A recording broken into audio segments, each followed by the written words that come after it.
Tilapia মাছ fry করে খাওয়ার মজাই আলাদা। আসসালামু আলাইকুম, কেমন আছেন সবাই? আশা করি ভালো আছেন। আলহামদুলিল্লাহ আমিও ভালো আছি। আজকে আমি তেলাপি মাছ ফ্রাই করা দেখাবো। প্রথমে আমি এইখানে একটা তেলাপি মাছ নিয়েছি, আর তেলাপি মাছটা আমি ভালো করে কেটে ধুয়ে পরিষ্কার করে নিয়েছি। আর তারপর আমি এইখানে বাটা মশলা নিয়েছি, পেঁয়াজ বাটা, রসুন বাটা, জিরা বাটা। আর এখানে আমি পরিমাণ মতো হলুদের গুঁড়া, মরিচের গুঁড়া, ধনিয়া গুঁড়া, লবণ নিয়েছি। এখন আমি মাছটাকে ভালোভাবে মশলাগুলো দিয়ে ম্যারিনেট করে নিব।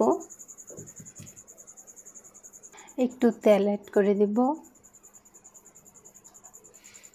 এখন ভালো করে আমি আবারও হাত দিয়ে মাখিয়ে নিব।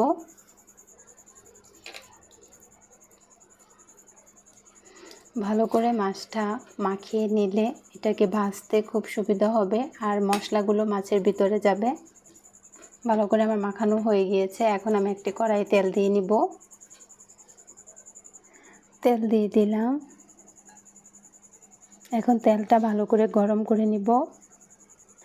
তেল গরম হয়ে গিয়েছে, এখন আমি মাছটা দিয়ে দিব।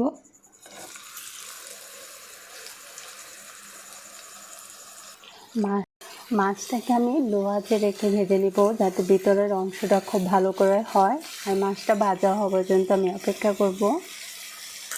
মাছটা আমার ভালোভাবে ভাজা হয়ে গিয়েছে, এটাকে এখন নামিয়ে নিব।